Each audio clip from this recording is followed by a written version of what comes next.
Since 1984, Newsweek has put a team in the field that is apart from the magazine. We detach 3, 4, 5 reporters, and they go to cover the presidential campaigns, and they say, we will not print a word of what we get in our notebooks until the votes are cast. It allows us to get inside in a way that is unusual, and I think we did that again this time.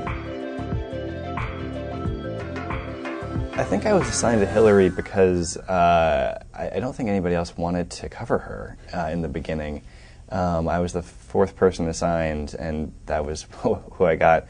It's hard to remember now, but she was such a formidable candidate in the very beginning. She seemed impossible to beat, and her press operation had a reputation for being just a brick wall. And it was like that in the beginning. It was very difficult to break in. I remember going to one Clinton event at a Mexican restaurant and meeting one of her advisors, and he was trying to place me saying, Summers. Then he sort of leaned in and said, listen, we need to talk. Find me in D.C. And then he sort of backed away and said, I said, no, man, stop hounding me. So it was sort of like by the end, by the time the dysfunction came up in the campaign, it was a lot easier to talk to them. There was a lot of tension between her top advisors.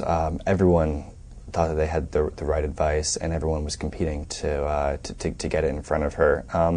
And I think what's pretty damning about Hillary's campaign is that she is absent from a lot of this power struggle. She just lets it occur. There's a moment after Phil Singer, the press secretary, has this meltdown in the office, in the war room, and standing on a chair and screaming "F you" to many people. And there was a lot of talk about whether he could come back at all. And Howard Wolfson explained to Maggie Williams, who had just come on as a new campaign manager, he says, if your house is on fire, would you rather have a psychotic fireman or no fireman at all?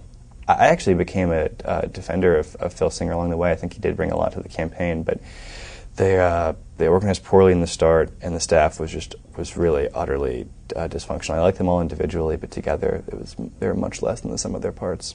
Reporting on the Hillary campaign was funny because I grew up in Arlington, Virginia, about 5 minutes from where the campaign headquarters was. So it was really surreal to be doing interviews with major advisors in the coffee shops that I hung out at in high school, and it was weird. I would drive my dad's car, which had an Obama bumper sticker actually, up to the headquarters and pick people up and drive down Fairfax Drive, and it would take people a few stoplights to get out of their system. Just something like, that place, or it was almost like they could hear the other people who I had driven the day before or the day to come and hear what they had said, and we're trying to top it. They would just, it was weird. They would get in the car and just sort of pour out these this exhaustion with the schedule and their personal distaste for the people they worked with, their superiors, their inferiors. It was kind of jarring going from covering Hillary to helping cover Obama. It kind of felt like going from PC to Mac. Everything just worked. If you, I remember talking to one reporter and I said, God, it's so much easier here. And she said, yeah, it's really weird when you ask for the schedule, they give it to you. There were some absurd moments, like in South Carolina with Hillary. We'd be on the bus from A to B, it wouldn't be told where B was. It was just very weird. But over time, the Obama environment is really choking, and I think a little too mannered and ordered, and very few people shouting questions at Obama. And it was like, I don't know. It was I preferred the Hillary chase. Everyone misses it. It was great.